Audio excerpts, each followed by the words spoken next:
Hi guys, so it's week 5 and we did online resources. So our first question was my three favorite websites. I really liked Quia, BrainPop, and Do2Learn. Do2Learn is the one I found. But Quia, I liked that you could make it your own in a sense. If you couldn't find what you were looking for, you basically do it yourself. But you can also, it's all online, so your students can access it. You can see their attempts and stuff and different things. So I really did like that about Quia. The one thing I really didn't like is that you couldn't really um, like customize it so much. It's really an online sort of thing, so I'd have to play around with it a little bit more to see if I could really get it like I want it to. Otherwise, it'd be one of those things that I just use for review, which would be fine. But it's really more of I could see it more of as a review or a thing to use to go back to so that they can remember and stuff like that. And the activities I did were very basic because I plan on teaching special ed. So I did color words because they are sight words. And in kindergarten goes over that a lot. Special ed, they go over that a lot. So I figured it'd be very useful ones to make up, and it was fun. I had fun with it. Um, Brain Pop, uh, I liked because a lot of stuff was already made for you, and you could put tests on there for them to review, and it was just very. It had all these graphics, and so it was just really more fun. I really liked how just all the colors and stuff, and it was more engaging, and I really liked that. Do2Learn is actually for special ed teachers and students. So I liked that because for the teachers, it has some webinars on there and some other training videos and things for you to use to do professional development and stuff. And it also had um, for your students, it had a lot of emotional, it had academic um, emotions and behavior activities. So if your student just has academic things, you could work on that. Then you could go over if they are a behavior problem, they have a whole list of activities to work you could use for them to work on that. And then the last one is identifying emotions. If I know, which is actually kind of a big issue for more of the autistic students, um, is identifying emotion. So they could work on that, and a lot of their stuff is free, and then some of it is available for purchase. So there are a lot of things out there available for the teacher just for free, and then they could work up to the more expensive things. They also have apps, mostly for emotion, that you can buy and put on iPads and stuff. Um, for this, they start at $1.99, which I think is pretty good. Um, so as far as Quia goes, it was $49 for a year, which, like I said, if I could play around with it more, um, I probably that probably wouldn't be too bad. I'd probably do it at least 1 year, see how it worked. If the students really liked it and got a lot of use out of it, and I really thought it was helpful, I'd probably keep it. So that's definitely something I would look at.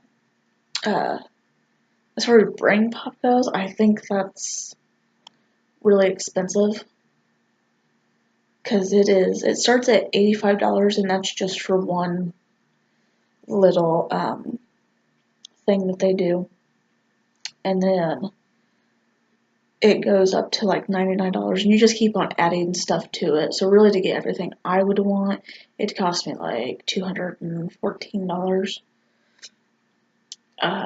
which I think is for a year. Uh, that's a little much to me, because I can't see getting that much use out of it. So I would probably try to find something else.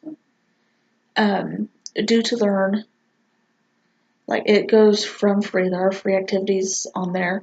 If you want everything, it's $99 a year, which, with everything they have on there, I think, especially for a special ed teacher, I think that's probably pretty reasonable. I guess it depends on how much you actually want to use. So I would start by looking to see what they have available for free. And if that's really all I'm going to use in my classroom, then okay. Don't have to worry about paying for it. And then it depends upon what we go from there. Okay, so my experience with Kuya, it was good. I did like it.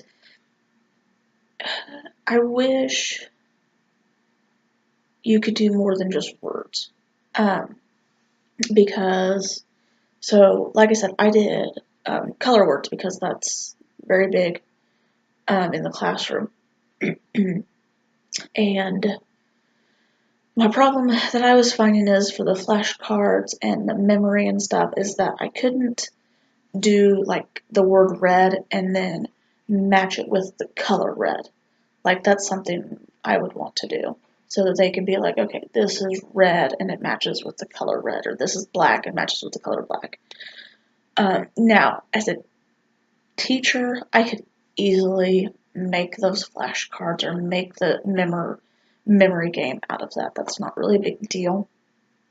But it'd be nice if it was also available online for the kids to do on their own if they have, some free time, or, however that is. But I did like it. I do think it is something you could use in the classroom, especially for reviewing, and for also with memory. Go back to repetition. I think it would really help with repetition. It's not like other websites where I feel like you log in, you work on it, and then you leave, and the teacher really doesn't get a printout to see how you're doing, whereas Kuya logs what your student does for you, or it can.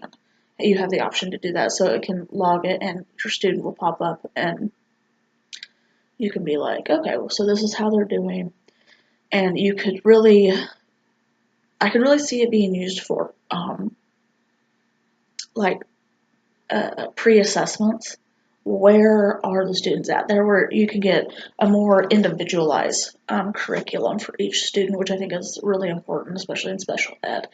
Focus on, their weak areas, make the strong areas stronger, and just get a more individualized plan for each of your students, because you do have to write IEPs, you do have to make goals for these students, and I think using that as a pre-assessment tool would be very useful. You could also log progress. So I think it can be used. I think it would be good for the classroom, and I could actually see me using it for that reason right there. The OER reciprocities. The one I really liked was the OER Commons. I could see how it would be useful, and they are extremely helpful, I think. But the problem that I would find is, because I plan on teaching special ed K through 6, especially with the younger grades, is actually finding something that is lower level. Open Academy and the Merlot, whatever it was. Um, they were so high educational wise that I don't know that I could use that in a classroom. I don't know that it'd be age appropriate. Whereas that's why I liked Commons better, because there was things in there for preschool and kindergarten.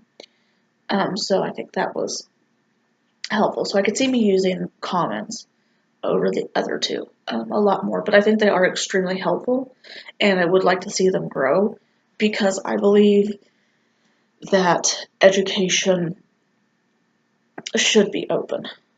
I get that these companies spend a lot of time and a lot of man hours putting together the stuff that we use, but we pay for a lot of this stuff. It comes out of our own pockets.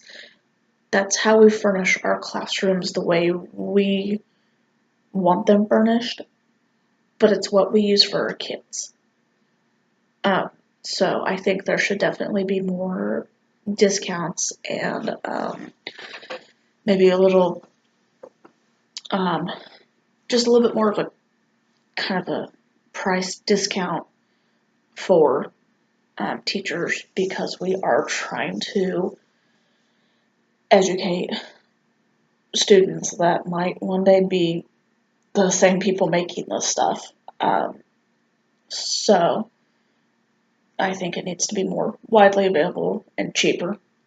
But so I would like to see open education resources grow, and I hope it will grow a lot. I think it's done a really good job so far, but I would like to see it grow more and expand to lower levels. I think that'd be great. Thanks. See you next week.